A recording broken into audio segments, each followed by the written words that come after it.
नमस्कार दोस्तों, मैं सुमान शुक्ला स्वागत करता हूं आपका तक्षशिला ट्यूटोरियल के ऑनलाइन चैनल पर। दोस्तों, जैसा कि हम लोग लेसन पढ़ रहे हैं, एमीन 7वां लेसन हमारा चल रहा है और इसके पिछले लेक्चर आपके कवर हो चुके हैं। तो दोस्तों, आज का हमारा लेक्चर है लेक्चर नंबर 7.4। दोस्तों, लेक्चर नंबर 7.3 तक हमने आपसे डिस्कशन कर लिया। तो दोस्तों, आज का लेक्चर स्टार्ट करेंगे और आज का जो लेक्चर स्टार्ट होगा उसमें एक हमारे लिए नया टॉपिक होगा। आइए दोस्तों देखते हैं वो क्या है टॉपिक और उनकी रिएक्शंस को हम कैसे पढ़ेंगे।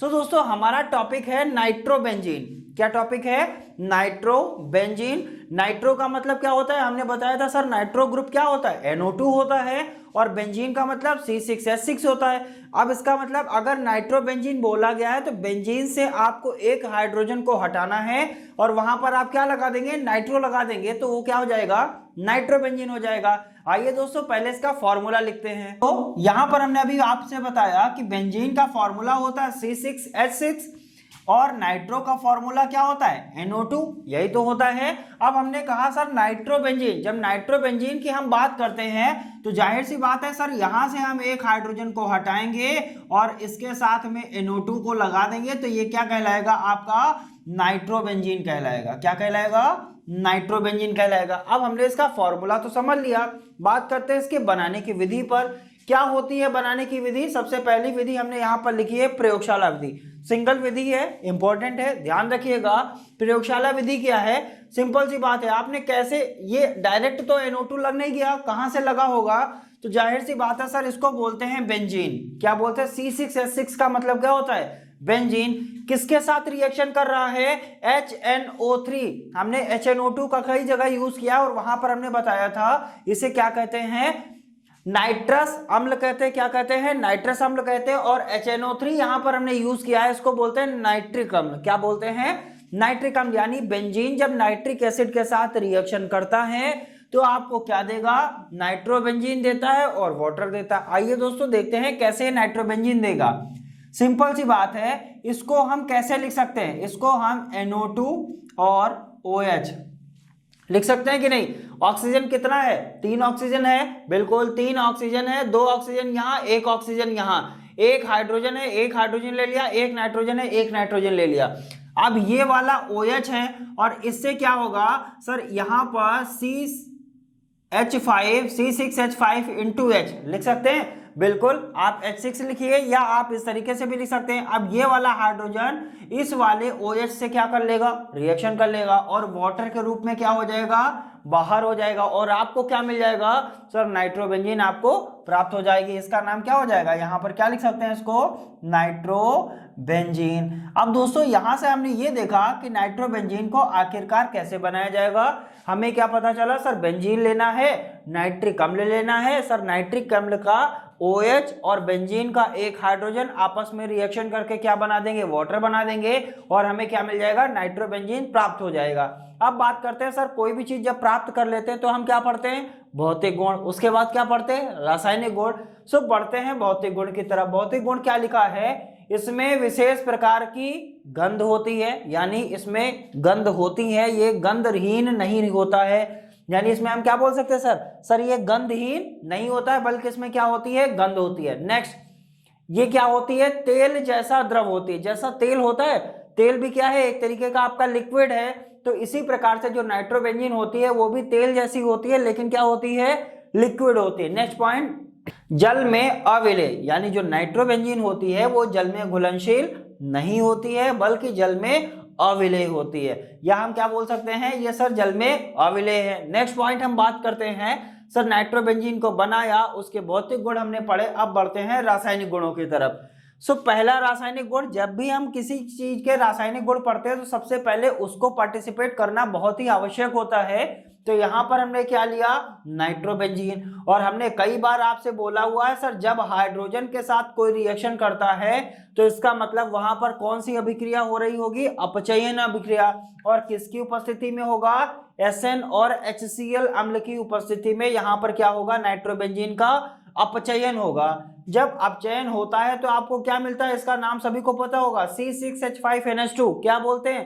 NH2 मीन्स एमीन, और जब भी एमीन बेंजीन के साथ लगता है तो उसको क्या बोलते हैं, एनिलीन बोलते हैं, या फेनिल एमीन बोलिए, या इसको हम क्या बोलते हैं, एनिलीन। और एनिलीन के बारे में हमने आपको पढ़ाया भी है। और यहां से क्या हो जाएगा, वाटर बाहर हो जाएगा। सिंपल सी बात है सर, नाइट्रोबेंजीन का अपचयन SN और HCl अम्ल की उपस्थिति में होने पर हमें क्या मिलती है, एनिलीन प्राप्त होती है और वाटर बाहर हो जाती है। नेक्स्ट पॉइंट, नेक्स्ट रिएक्शन क्या कहती है, अगली रिएक्शन फिर वही बात है सर, रासायनिक गुण की बात करेंगे, नाइट्रोबेंजीन की बात कर रहे हैं, तो यहां पर क्या हो गया, नाइट्रोबेंजीन हो गया। इसका अब क्या करा रहे हैं, ऑक्सीडेशन। जब आप नाइट्रोबेंजीन का ऑक्सीडेशन कराएंगे जिंक और NH4Cl की उपस्थिति में, तो आपको क्या मिलेगा, C6H5NHOH। और इसका नाम हमने आपको बताया था सर, C6H5 का मतलब क्या हो गया, इसको फेनिल बोल सकते हैं, इसको क्या बोलेंगे, हाइड्रोक्सिल बोलेंगे, और NH को क्या बोलेंगे, एमीन बोलेंगे। यानी इसको क्या लिख सकते हैं, फेनिल हाइड्रोक्सिल एमीन। हमने लास्ट लेक्चर में भी बताया था, इसको फेनिल, इसको हाइड्रोक्सिल, NH को एमीन, यानी फेनिल हाइड्रोक्सिल एमीन कहते हैं। सो दोस्तों, उम्मीद करते हैं नाइट्रोबेंजीन कैसे बनाया जाएगा, भौतिक गुण क्या होंगे और उसके रासायनिक गुण क्या होंगे, आपको अच्छे से समझ में आया होगा। अब दोस्तों बात करते हैं सर, नाइट्रोबेंजीन है, नाइट्रोबेंजीन को क्या हम कुछ इस तरीके से लिख सकते हैं कि नहीं, तो आंसर क्या होगा, यस सर, बिल्कुल लिख सकते हैं। क्यों लिख सकते हैं, क्योंकि यहां पर क्या लगा हुआ है, C6H5 लगा हुआ है, एरोमेटिक रिंग आ गई। अब जब हम एरोमेटिक की बात करते हैं तो हमने क्या बताया था, कोई भी एरोमेटिक कार्बनिक यौगिक हो, आप उसमें 3 रिएक्शन करके दिखा सकते हैं। पहली हैलोजनीकरण, दूसरा आप क्या कर सकते हैं, उसका नाइट्रीकरण कर सकते हैं, तीसरा क्या कर सकते हैं, उसका सल्फोनीकरण कर सकते हैं। आइए दोस्तों बारी बारी से पहले इसका क्लोरीनीकरण करेंगे या हैलोजनीकरण करेंगे, उसके बाद हम क्या करेंगे, इसका सल्फोनीकरण करेंगे, उसके बाद हम क्या करेंगे, इसका नाइट्रीकरण करेंगे। सो दोस्तों बढ़ते हैं आगे की रिएक्शंस की तरफ। दोस्तों हमने यहाँ पर टॉपिक बना लिया है हैलोजनीकरण, और रिएक्शन नंबर हमारी होगी ये 1 नहीं है, यहाँ पर रिएक्शन नंबर क्या जाएगा, आपका 3 जाएगा। तो तीसरे नंबर की रिएक्शन है, हम हैलोजनीकरण की बात करेंगे। चूंकि आपका ये क्या है, नाइट्रोबेंजीन एक तरीके से एरोमेटिक है। अब हम क्या करेंगे सर, एरोमेटिक के बारे में हमको पता है सर, कुछ इस तरीके से बनाते हैं। और सर आपने बताया था बीच में रिंग बनाएंगे, ऊपर क्या बना देंगे, NO2। ये क्या हो गया, नाइट्रोबेंजीन हो गया। और हैलोजनीकरण में हमने क्या कहा था, आप ब्रोमीन से रिएक्शन कराइए, क्लोरीन से कराइए, किसी से भी कराइए। अगर आप क्लोरीन से रिएक्शन करा रहे हैं तो आप क्या लिख सकते हैं, क्लोरीनीकरण कर रहे हैं। अगर ब्रोमीन से रिएक्शन करा रहे हैं तो आप क्या लिख सकते हैं सर, ब्रोमीनीकरण कर रहे हैं। अब यहाँ पर हमने क्या कहा सर, हम इसका कराने वाले हैं क्लोरीनीकरण, यानी क्लोरीन से हम रिएक्शन कराएंगे। वैसे हमने क्या बताया था आपसे, कहा था कि सर 3 टाइम्स आप लेके कर सकते हैं। तो हमने क्या बताया था आपसे कि 2 पोजीशन पे, 4 पोजीशन पे और 6 पोजीशन पे क्या करना है, एक एक हैलोजन जोड़ देना है। वहां से 3 हाइड्रोजन निकलेंगे और यहां से 3 हैलोजन बच जाएंगे, वो क्या हो जाएंगे, बाहर हो जाएंगे। लेकिन यहां पर क्लोरीनीकरण कराने के लिए हम क्या कर रहे हैं, चलिए सिंगल क्लोरीन से रिएक्शन करा लेते हैं। अगर सिंगल क्लोरीन से रिएक्शन कराएंगे तो सिंपल सी बात है सर, ये कहाँ ऐड होगा, ध्यान क्या रखना है सर, जो एक क्लोरीन यहां से जो ऐड होगा वो मेटा पोजीशन पे ऐड होगा। यहां पर NO2 लगा था, लगा दिया, मेटा पोजीशन यही होती है, और यहां पर हमने क्या कर दिया, एक क्लोरीन को ऐड कर दिया। 2 क्लोरीन लिए थे, एक तो क्लोरीन लग गया। अब बात करते हैं यहां कितना क्लोरीन बचा, 1। अब जब यहां पर हमने क्लोरीन लगाया तो इसका मतलब यहां से हाइड्रोजन को हमने हटाया होगा, तो वो हाइड्रोजन और एक क्लोरीन मिलकर क्या बना देगा, HCl बना देगा। अब दोस्तों इसका नाम क्या होगा, ये पोजीशन कौन सी है, मेटा क्या लिख सकते हैं इसको, मेटा नाइट्रोबेंजीन, मेटा क्लोरो, एक second, Meta chloro nitrobenzene, Meta chloro nitrobenzene, हम इसको क्या कर सकते हैं, लिख सकते हैं। सो दोस्तों उम्मीद करते हैं इसका हैलोजनीकरण आपको अच्छे से समझ में आया होगा। बढ़ते हैं अब सल्फोनीकरण की तरफ। तो दोस्तों हमने हेडिंग बना लिया है सल्फोनीकरण में। अब सल्फोनीकरण में हमने आपसे क्या बताया था, कोई भी कार्बनिक यौगिक होगा लेकिन एरोमेटिक होना चाहिए। सल्फोनीकरण जब आप उसका करेंगे तो आप रिएक्शन किससे कराएंगे, H2SO4 यानी सल्फ्यूरिक एसिड के साथ रिएक्शन कराएंगे। चलिए हमने यहाँ पर क्या लिख लिया है, इस तरीके से नाइट्रोबेंजीन को हमने यहाँ पर क्या कर दिया सर, बना दिया। अब क्या करेंगे, इसका हमको कराना क्या है, सल्फोनीकरण। इसका मतलब हमको इसकी रिएक्शन करानी पड़ेगी H2SO4 के साथ। और हमने क्या बताया था, जब हम H2SO4 के साथ रिएक्शन कराते हैं तो ये किस में अपघटित हो जाता है, SO3H, और यहाँ पर क्या आ जाता है, H आ जाता है, नो प्रॉब्लम। यहाँ पर क्या हुआ, SO3H आ गया, यहाँ पर क्या आ गया, H आ गया। अब ये क्या होता है सर, SO3H को हम कहाँ ऐड करेंगे, ध्यान क्या रखेंगे, जैसे आपने क्लोरीन को मेटा पोजीशन पे ऐड किया था उसी तरीके से SO3 जो होगा वो मेटा पोजीशन पे ऐड हो जाएगा। चलिए दोस्तों इसको मेटा पोजीशन पे ऐड करते हैं। यहाँ पर क्या हुआ सर, ये मेटा पोजीशन पे SO3H लग गया। अब यहाँ पर NO2 लगा था, NO2 लगा है। जब यहाँ से SO3H यहाँ पर लग गया और यहाँ से आपका क्या बचा हुआ है, सॉरी OH बचा हुआ है, यहाँ से क्या बचेगा, OH बचेगा। और जब यहाँ पर लगाया तो एक हाइड्रोजन यहाँ से भी हटेगा, तो ये हाइड्रोजन और ये वाला OH मिलके क्या बना देगा सर, जैसा सभी को पता रहता है जब दो हाइड्रोजन और एक ऑक्सीजन होता है तो क्या बनता है, वाटर बनता है। और इसका नाम क्या हो जाएगा, तो इसको क्या बोलेंगे सर, मेटा नाइट्रोसल्फोनिक अम्ल। क्या बोलेंगे, मेटा नाइट्रोसल्फोनिक एसिड बोलते हैं। तो यहाँ पर लिख भी सकते हैं मेटा नाइट्रोबेंजीन सल्फोनिक अम्ल।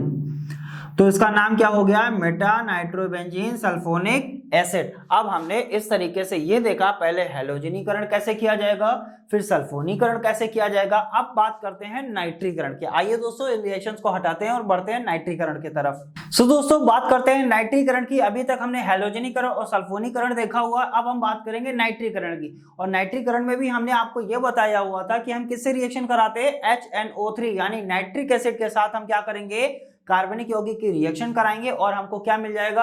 आइए दोस्तों ये भी देखते हैं कि हमको मिलेगा क्या आखिरकार। तो यहाँ पर हमने क्या लिया सर, नाइट्रोबेंजीन ले लिया। चलिए हमने यहाँ पर क्या बना दिया, एक नाइट्रोबेंजीन बना दिया। जब ये नाइट्रोबेंजीन रिएक्शन करेगा किसके साथ, HNO3 के साथ, जब ये आपस में रिएक्शन करेगा तो हमको मिलेगा क्या, जैसा सभी को पता रहता हर बार क्या करते हैं, मेटा पोजीशन पे ऐड करते हैं। अब ये किस में टूटेगा, तो ये OH और NO2 में टूटेगा। अब जाहिर सी बात है सर, यहाँ से NO2 क्या हो जाएगा, मेटा पोजीशन पे ऐड हो जाएगा। अब NO2 को हम क्या करते हैं सर, मेटा पोजीशन पे ऐड कर देते हैं। तो NO2 को हमने मेटा पोजीशन पे यहाँ पर ऐड कर दिया, सिंपल सी बात है। जब ये यहाँ पर ऐड हो गया उसके बाद में ऊपर NO2 लगा हुआ था, तो यहाँ पर NO2 ऑलरेडी लगा हुआ है। अब प्लस क्या हुआ सर, यहाँ से हाइड्रोजन हटाया, यहाँ से OH है, ये दोनों आपस में मिलके क्या बना देंगे सर, आपको पता है यहाँ से मिलके क्या बन जाएगा, वाटर बन जाएगा। जैसे ही वाटर बन गया, अब इसका नाम क्या होगा सर, मेटा पोजीशन पे लगा हुआ है नाइट्रो, और नाइट्रो लगे कितने हैं टोटल, 2 नाइट्रो लगे हुए कि नहीं। तो इसका नाम क्या लिख सकते हैं, मेटा डाइनाइट्रोबेंजीन। क्या लिखते हैं इसको, मेटा डाइनाइट्रोबेंजीन। आइए दोस्तों बढ़ते हैं अगली रिएक्शंस की तरफ और देखते हैं कुछ और नई रिएक्शंस जो रासायनिक गुण होते हैं किसके, नाइट्रोबेंजीन के, जो आपके लिए इंपॉर्टेंट है, उनको भी लिखते हैं। आइए दोस्तों समझने की कोशिश करते हैं। तो दोस्तों बढ़ते हैं नेक्स्ट रासायनिक गुणों की तरफ, जहां पर ये कुछ रासायनिक गुण यहाँ पर हमने और लिखे हुए हैं, ये इंपॉर्टेंट है, इनको भी देखते हैं और इनको समझने की कोशिश करते हैं। सबसे पहले हमने यहाँ पर क्या लिया हुआ है, ये भी आपका क्या है, नाइट्रोबेंजीन है। अभी हमने नाइट्रीकरण किया था, तो नाइट्रीकरण में हमने क्या बनाया था, मेटा डाइनाइट्रोबेंजीन। तो मेटा पोजीशन पे लगा हुआ है, कितने नाइट्रो हैं, 2 नाइट्रो हैं, तो इसीलिए इसको क्या बोलते हैं सर, इसको बोलते हैं मेटा डाइनाइट्रोबेंजीन। बोलेंगे कि नहीं बोलेंगे, मेटा डाइनाइट्रोबेंजीन। अब इसका हम फिर क्या कर दें, फिर इसकी अगर HNO3 से रिएक्शन कराएंगे तो हमको क्या पता है सर, ये OH और NO2 में टूटता है। जब OH और NO2 में टूटता है तो होगा क्या इससे सर, यहां से जो OH होगा ये एक हाइड्रोजन के साथ क्या बनाएगा, वाटर बनाएगा, और NO2 क्या हो जाएगा, ऐड हो जाएगा। अब ये NO2 कहां पर ऐड हुआ, यहां पर ऐड हुआ। अब इसको क्या बोलेंगे सर, ये पहला कार्बन, ये दूसरा कार्बन, ये तीसरा कार्बन, ये चौथा कार्बन, ये 5वां कार्बन और ये 6ठा कार्बन। यानी 5वें कार्बन पर NO2 ऐड हुआ, यानी नाइट्रो जो ऐड हुआ है वो कहाँ हुआ है, 5वें कार्बन पर, और यहां से हाइड्रोजन निकल के OH के साथ क्या बनाएगा, वाटर। अब इसका नाम क्या होगा, तो इसको दोस्तों बोलते हैं 1 पोजीशन पे नाइट्रो लगा है, 3 पोजीशन पे नाइट्रो लगा है और 5 पोजीशन पे नाइट्रो लगा है, 135 नाइट्रोबेंजीन। एक सेकंड, 135 ट्राई नाइट्रोबेंजीन, 3 बार नाइट्रो लगा हुआ है, तो इसीलिए इसको क्या बोलेंगे, tri nitro tri nitro benzene, इसका ये नाम हो गया और इसको शॉर्ट फॉर्म में बोलते हैं TNB। तो कई बार क्वेश्चन आ जाता है what is the TNB reaction, यानी TNB रिएक्शन करिए या बनाइए, या TNB रिएक्शन क्या होती है। तो ये इंपॉर्टेंट आपके लिए है, आपको ध्यान क्या रखना है सर, डाई नाइट्रोबेंजीन लेना है, मेटा पोजीशन पे नाइट्रो लगाकर डाई नाइट्रोबेंजीन लेना है। तो जब आप इसका नाइट्रीकरण करेंगे यानी HNO3 से रिएक्शन कराएंगे तो आपको क्या मिल जाएगा, 1 पोजीशन पे नाइट्रो, 3 पोजीशन पे नाइट्रो, 5 पोजीशन पे नाइट्रो, यानी 1, 3, 5 ट्राई नाइट्रो। ट्राई क्यों बोला, क्योंकि नाइट्रो कितना लगा हुआ है, 3 नाइट्रो है, इसीलिए ट्राई नाइट्रोबेंजीन। इसको शॉर्ट फॉर्म में क्या बोलते हैं, T for try, N for nitro, B for benzene, यानी ट्राई नाइट्रो बेंजीन। सो दोस्तों इंपॉर्टेंट रिएक्शन है, ध्यान रखिएगा। नेक्स्ट बढ़ते हैं, यहां पर क्या है सर, नाइट्रोबेंजीन। चूंकि नाइट्रोबेंजीन के ही रासायनिक गुण हम पढ़ रहे हैं तो जाहिर सी बात है यहां पर क्या होगा, नाइट्रोबेंजीन तो होगा ही होगा, नाइट्रोबेंजीन। अब इसको क्या कर रहे हैं सर, ठोस KOH की उपस्थिति में इसको क्या कर दें, गर्म कर दें, यानी पोटेशियम हाइड्रोक्साइड कैसा हो, सॉलिड स्टेट में हो, और अगर इसको गर्म कर दिया जाए तो हमको मिलेगा क्या, तो यहां से क्या पता चला सर, OH, और यहां पर NO2 लगा है, यहां पर NO2 लगा है। अब जब हमने बोला था कि सर किसी भी बेंजीन के ऊपर OH लग जाता है तो उसको क्या बोलते हैं, फिनॉल बोलते हैं, यही तो आपसे बताया हुआ था, इसको क्या बोलते हैं, फिनॉल। अब बात करते हैं सर, ये तो हो गया फिनॉल, और नाइट्रो किस पोजीशन पे लगा हुआ है, तो आंसर क्या होगा सर, आर्थो पोजीशन पे।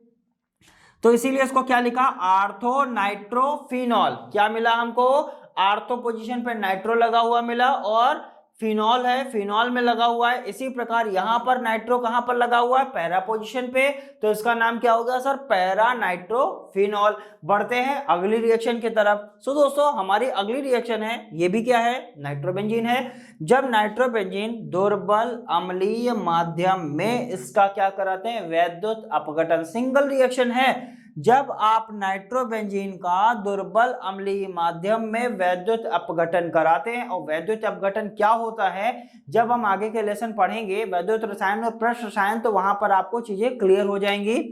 तो दुर्बल अम्लीय माध्यम में वैद्युत अपघटन कैसे किया जाएगा और अपघटन होने से मिलेगा क्या, तो यहां पर आपको क्या मिला हुआ है, इसका आंसर क्या होगा सर, इसको क्या बोलते हैं, C6H5NH2 को बोलते हैं एनिलीन। ये आपका क्या है सर, ये एनिलीन ही तो है। तो सिंपल सी बात है सर, जब नाइट्रोबेंजीन का दुर्बल अम्लीय माध्यम में वैद्युत अपघटन कराते हैं तो हमको क्या प्राप्त होती है, एनिलीन प्राप्त होती है, और क्या प्राप्त होता है, जल प्राप्त होता है। बढ़ते हैं अगली रिएक्शन की तरफ।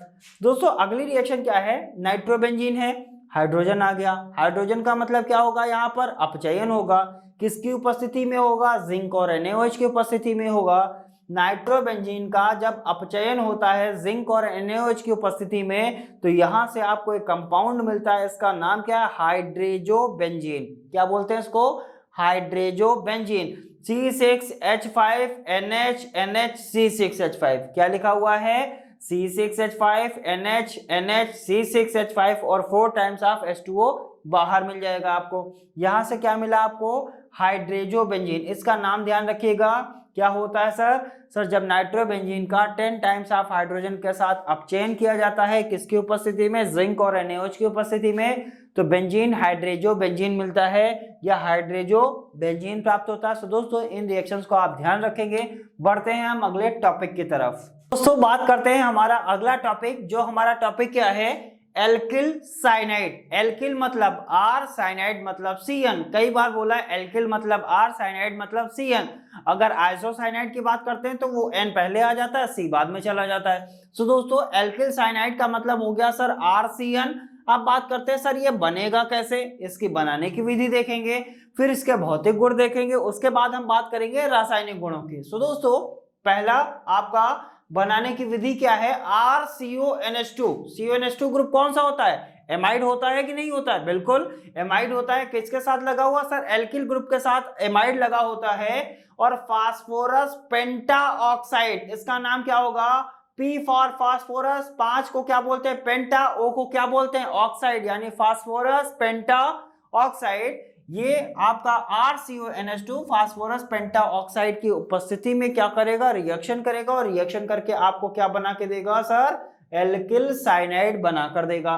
प्लस वाटर बाहर हो जाएगा। अब इस यहाँ पर R आप कुछ भी ले सकते हैं, जैसे हम यहाँ पर ले लेते हैं C2H5, सपोज कर लेते हैं C2H5 ले लेते हैं, तो क्या हो जाएगा, एथिलेमाइड हो जाएगा। अगर एथिलेमाइड को IUPAC में कन्वर्ट करेंगे तो टोटल कार्बन कितने हो जाएंगे, एथिल में 2 कार्बन, एक कार्बन यहाँ पर, तो इसको क्या बोलेंगे, प्रोपियोनामाइड। क्या बोलते हैं, प्रोपियोनामाइड बोलेंगे। आपको मेथिल लेना है, मेथिल लीजिए। तो यहाँ पर ये एमाइड ग्रुप जो लगा हुआ है एल्किल ग्रुप के साथ लगा है, जब फास्फोरस पेंटाऑक्साइड की उपस्थिति में रिएक्शन करता है तो आपको जल मिलता है और एल्किल साइनाइड प्राप्त हो जाती है। आर की जगह आप कुछ भी ले सकते हैं। तो एक तरीके से अगर ध्यान दिया जाए तो ये रिएक्शन क्या हो जाएगी, आपके लिए फॉर्मूले का वर्क करेगी। नेक्स्ट पॉइंट बढ़ते हैं, अगली रिएक्शन देखते हैं। सो दोस्तों अगली रिएक्शन क्या है, यहाँ पर हमने लिया है एल्डोक्सिम। जो नए फॉर्मूले होते हैं वो आपने कभी पढ़े नहीं हैं, उनको क्या करिए, उनको आप एक कॉपी बनाइए, उन पर लिखिए, उनको याद करने की कोशिश करिए, क्योंकि फॉर्मूले याद करना और रिएक्शन को ध्यान रखने की कोई ट्रिक नहीं है। आपको क्या करना, रिएक्शन को समझना ही पड़ेगा, यानी रिएक्शन याद करना है, उसको समझना है और उसको प्रैक्टिस जरूर करनी है। रिएक्शन तब तक नहीं आएगी जब तक आप उसकी प्रैक्टिस नहीं करेंगे। तो दोस्तों प्रैक्टिस बिल्कुल भी मत छोड़िएगा, हम पूरी उम्मीद करते हैं कि आप सभी लोग प्रैक्टिस जरूर करते होंगे। नेक्स्ट पॉइंट बढ़ते हैं, एल्डोक्सिम। यहां पर हमने क्या लिया, एल्डोक्सिम, यहां पर RCH डबल बॉन्ड NOH। अब इस R की जगह हम कुछ भी ले सकते हैं, R की जगह हम कुछ भी ले सकते हैं। तो जब एल्डोक्सिम होता है, एल्डोक्सिम क्या देता है, आपका एल्किल साइनाइड देता है और क्या देता है, वाटर देता है। तो ये भी रिएक्शन आपके लिए क्या करेगी, एज अ फॉर्मूला वर्क करेगी। तो 2 रिएक्शंस हमने अच्छे से देख लिया है। अब बढ़ते हैं अगली रिएक्शन। ये क्या है सर, कार्बोक्सिलिक एसिड है। किसी भी एल्किल ग्रुप के साथ जब कार्बोक्सिलिक एसिड लगा होता है और अगर वो अमोनिया के साथ रिएक्शन कर जाए, क्या बोला गया सर, कार्बोक्सिलिक ग्रुप अमोनिया के साथ अगर रिएक्शन कर जाएगा तो हमको क्या देगा, एल्किल साइनाइड देता है और हमारे पास क्या बच जाता है, वाटर बाहर हो जाता है। ये तो सिंपल है। नेक्स्ट एल्किल हैलाइड, ये कौन सी चीज है, एल्किल हैलाइड। ये सारी की सारी रिएक्शन आपके लिए एक तरीके से देखा जाए तो फॉर्मूले का वर्क करेंगी। यहां पर आपने क्या लिया sir, alkyl halide potassium cyanide के साथ जब रिएक्शन करेगा तो K के साथ X बाहर हो जाएगा, यानी KX बाहर हो जाएगा और एल्किल साइनाइड आपको प्राप्त हो जाएगा। अब दोस्तों बनाने की विधि तो हमने देख लिया, बढ़ते हैं भौतिक गुण की तरफ। भौतिक गुण के बाद हम क्या देखेंगे, रासायनिक गुणों को देखेंगे। सो दोस्तों पहला भौतिक गुण क्या है, द्रव। इसका मतलब क्या हुआ सर, एल्किल साइनाइड जो होती है वो कैसी होती है, लिक्विड होती है, यानी द्रव होती है। लेकिन क्या बोला गया सर, ये जल में विलेय होती है। ये ऐसा नहीं है कि जल में अविलेय है या अल्प विलेय है, बल्कि ये जल में पूर्णता क्या होती है, विलेय होती है। और ये कौन होता है सर, एल्किल साइनाइड होती है। अब बढ़ते हैं एल्किल साइनाइड के रासायनिक गुणों की तरफ। तो दोस्तों जैसा कि हमने एल्किल साइनाइड के बारे में भौतिक गुणों को देखा हुआ है, अब बात करते हैं रासायनिक गुणों की। दोस्तों 3 ही रासायनिक गुण हैं, यही इंपॉर्टेंट है, ध्यान रखिएगा इनको। सबसे पहला रासायनिक गुण क्या है, यहां पर हमने कौन सा साइनाइड ले लिया, मेथिल साइनाइड ले लिया। अगर आपको एथिल साइनाइड लेना है तो उस तरीके से रिएक्शन हो जाएगा। मेथिल साइनाइड का अगर जल से रिएक्शन कराया जाए, मेथिल साइनाइड का अगर जल से रिएक्शन कराया जाए किसकी उपस्थिति में, आपका HCl की उपस्थिति में, तो आपको क्या मिलेगा सर, CH3COOH और प्लस आपको क्या मिलेगा, NH4Cl। NH4 को अमोनियम बोलते हैं, Cl को क्लोराइड, और इसको क्या बोलते हैं सर, एसिटिक एसिड बोलते हैं, यानी एसिटिक अम्ल बोलते हैं। COOH क्या होता है, कार्बोक्सिलिक एसिड होता है। अगर इसका IUPAC देखेंगे तो कितना कार्बन है, 1 कार्बन 2 कार्बन। एथेनोइक अम्ल बोलेंगे, इसको क्या बोलते हैं, एथेनोइक अम्ल। क्यों बोलेंगे, क्योंकि कार्बोक्सिलिक अम्ल का अनुलग्न क्या होता है, ओइक एसिड होता है, और जब 2 कार्बन है तो एथेन हो जाएगा, तो इसीलिए इसको क्या बोला जाएगा, एथेनोइक अम्ल बोला जाएगा। और इसको बोलते क्या है सर, एसिटिक एसिड भी बोलते हैं, एसिटिक एसिड, ये इसका साधारण नाम होता है, और एथेनोइक इसका IUPAC नाम होता है। सो दोस्तों हुआ क्या, मेथिल साइनाइड है, वाटर के साथ रिएक्शन करेगा, HCl की उपस्थिति होगी, आपको क्या देगा, एसिटिक एसिड और अमोनियम क्लोराइड देगा। नेक्स्ट रिएक्शन एल्किल साइनाइड है, फिर वही बात है, एल्किल साइनाइड का रासायनिक गुण हम पढ़ रहे हैं। जब एल्किल साइनाइड है, यहाँ पर हाइड्रोजन और निकेल की उपस्थिति में इसका क्या होगा, अपचयन होगा। जब भी एल्किल साइनाइड का अपचयन होता है तो इतना ध्यान रखिएगा सर, एल्किल एमीन प्राप्त होता है। क्या प्राप्त होता है, एल्किल एमीन प्राप्त होता है सर। ये एल्किल रहा, ये आपका क्या है, एमीन है। यहाँ पर भी क्या हुआ सर, वही एल्किल साइनाइड है, और आपको क्या मिलेगा, लिथियम एल्यूमिनियम हाइड्राइड और ईथर की उपस्थिति में क्या होता है, अपचयन होता है तब भी आपको क्या मिलेगा सर, आपको प्राप्त होगा एल्किल एमीन। एल्किल का मतलब R, एमीन का मतलब क्या हो जाएगा सर NH2। अब ये C आप इस R में भी गिन सकते हैं या आप C को अलग भी गिन सकते हैं, वो आपकी इच्छा की बात है। तो इसको क्या बोलेंगे, एल्किल एमीन बोलेंगे। यहां पर भी आपको क्या मिला, एल्किल एमीन। सिंपल सी बात है, आपको समझना क्या है। सो दोस्तों ध्यान क्या रखना है सर, जब भी एल्किल साइनाइड होगा वो आपस में क्या करेगा, जब एल्किल साइनाइड का अपचयन होगा हाइड्रोजन और निकिल के साथ तब भी आपको क्या मिलेगा, एल्किल एमीन मिलेगा। और एल्किल साइनाइड जो होगा लिथियम एल्यूमिनियम हाइड्राइड और ईथर की उपस्थिति में जब रिएक्शन करेगा तब भी आपको क्या मिलेगा, एल्किल एमीन मिलेगा। सो दोस्तों उम्मीद करते हैं आज का लेक्चर आपको अच्छे से समझ में आया होगा। आप अच्छे से इसकी प्रैक्टिस करिएगा दोस्तों, प्रैक्टिस जरूर करिएगा। रिएक्शंस ऐसे नहीं है जो आसानी से तैयार हो जाए। आपको क्या करना पड़ेगा, रिएक्शन को एक बार नहीं, दो बार नहीं, 10-10 बार रिएक्शन को लिख के देखिए, उसके बाद उनको तैयार करने की कोशिश करिए। अंततोगत्वा आखिरकार आपको वो रिएक्शंस तैयार हो ही जाएंगे। सो दोस्तों जैसा कि हमने लेसन नंबर 6 कंप्लीट कर लिया है और इसी क्रम में हम लेसन नंबर 7 को भी कंप्लीट कर लिए हैं। और दोस्तों यहाँ पर आपका लेसन नंबर 7 क्या हो चुका है, एंड हो चुका है, यानी एमीन भी आपका फिनिश हो चुका है। अब दोस्तों हमारे पास ऑर्गेनिक केमिस्ट्री के कितने लेसन बचे हुए हैं, 2 लेसन बचे हुए। अब वो लेसन कब होंगे दोस्तों, कल से उन लेसन को भी हम स्टार्ट करेंगे। सो दोस्तों मिलेंगे कल और नए लेसन के साथ मिलेंगे, नए जोश के साथ मिलेंगे, नई एनर्जी रखेंगे और नई एनर्जी के साथ बहुत ही अच्छी तरीके से ऑर्गेनिक केमिस्ट्री को हम लोग पढ़ेंगे। सो दोस्तों आज के लेक्चर में इतना ही, मिलते हैं नेक्स्ट लेक्चर में, तब तक के लिए बहुत बहुत धन्यवाद।